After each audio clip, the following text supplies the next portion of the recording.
आज अगर चुनाव हुए तो नॉर्थ ईस्ट में कितनी सीटें हैं? 11 सीटें नॉर्थ ईस्ट की अगर देखी जाएं तो एनडीए के पास 7 से 9, इंडिया गठबंधन के पास 1 से 3, अन्य के पास 0 से 1।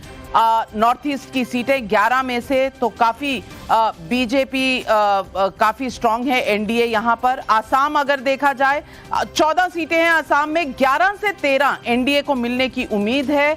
हिमंत बिस्वा शर्मा वहां के मुख्यमंत्री पोस्टर बॉय बन चुके हैं और बहुत उम्मीदें हैं बीजेपी को उनसे। इंडिया गठबंधन 0 से 1, एआईयूडीएफ 0 से 1, अन्य 0।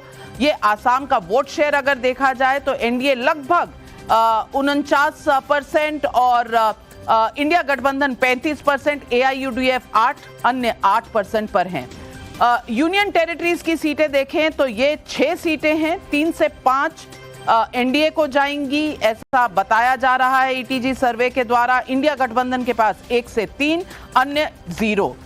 इसके अलावा अगर देखें तो उत्तराखंड की सीटें, 5 सीटें हैं उत्तराखंड में, एनडीए में 5 की 5 जाने वाली है। 55% का वोट शेयर है और यहां राज्यों के चुनाव हम देख चुके हैं। बहुत ज्यादा मुझे नहीं लगता कि इसमें कोई सरप्राइज फैक्टर है। अगर मैं दोनों जर्नलिस्ट जो यहां बैठे हैं उनसे पूछूं, लगभग एक्सपेक्टेड है ये रिजल्ट हर्षवर्धन जी? मुझे लगता है, देखिए नंबर्स पे तो भले बातचीत हो जाए लेकिन जो डायरेक्शन है वो बहुत क्लियर दिख रहा है। और एक बात यहां समझना है, मैं राशि जी की बात मैं भी उससे पूरी तरह से असहमत हूं। गठजोड़ के मामले में भारतीय जनता पार्टी ने कमाल का उदाहरण पेश किया है। जहां द्रविड़ियन राजनीति की बात है, एक नेशनल पार्टी को जो काम करना चाहिए था कांग्रेस नहीं कर पाई, वो डीएमके की पिछलग्गू हो गई। द्रविड़ियन पार्टी की राजनीति एंटी, एक तरह से कहने कि हिंदी विरोध करना है, उत्तर दक्षिण भी, वहां राष्ट्रीय राजनीति करने वाली पार्टी को खड़ा होना चाहिए था। अगर उसका मूल चरित्र गड़बड़ हो जाएगा तो वो लाभ नहीं ले सकती। दूसरा, जब हम कहते हैं कैसे गठजोड़ करते हैं, जयंत चौधरी का जाना, नीतीश कुमार का जाना, एनसीपी और शिवसेना में 2 फाड़ हो जाना, अशोक चौहान जैसे पूर्व मुख्यमंत्री का चले आना, मुझे लगता है कि भारतीय जनता पार्टी एक सीट को देखती है। और जब हम देखते हैं कि ए.के. एंटनी के बेटे अनिल एंटनी, अब तो खैर वो पतनमतिट्टा से चुनाव भी लड़ रहे हैं, वो करुणाकरण की बेटी चली आती हैं, तो मुझे लगता है कि शायद, और इसको मैं कल भी मैं कह रहा था आपके साथ, राष्ट्रीय सरकार के स्वरूप पर नरेंद्र मोदी जा रहे हैं। मैं ये बार बार कह रहा हूं, इस तरफ कोई ध्यान नहीं दे रहा है। कोई विचार, कोई नेता इस दल के लिए अब ऐसा नहीं है कि वो नहीं आ सकता, वो आ सकता है, उसके लिए जगह है और उस दायरे को बढ़ाते हुए जगह है।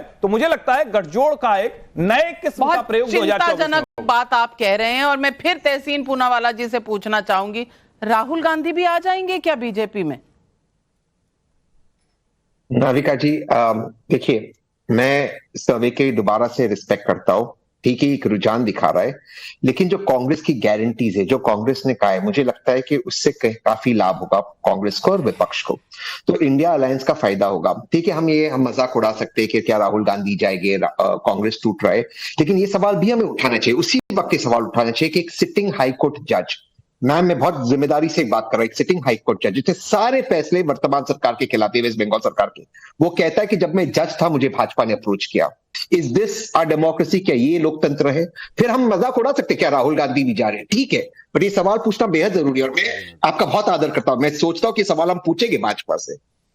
बिल्कुल, आपने सवाल सही उठाया। मैंने सोचा आप बंगाल के नंबर तक इंतजार करेंगे, लेकिन आपने पहले ही पिटारा खोल दिया। पिटारा खोला है तो जवाब दे दीजिए। नवीन चावला, एमएस गिल, मैं बताता हूं, नहीं उन्होंने जुडिशरी की क्योंकि बात करी।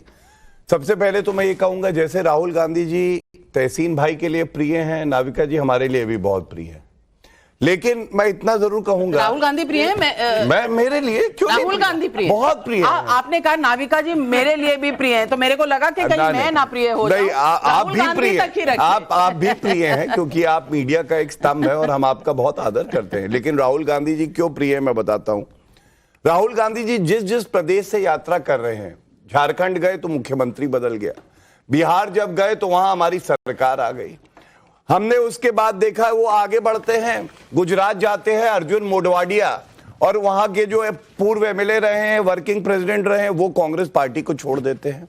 और जब आप बात करते हैं, एक जज ने भारतीय जनता पार्टी ज्वाइन कर ली, उसी मैं आप प्रिंसिपल पे पूछना चाहता हूं, बहरुल इस्लाम का नाम आपने सुना होगा।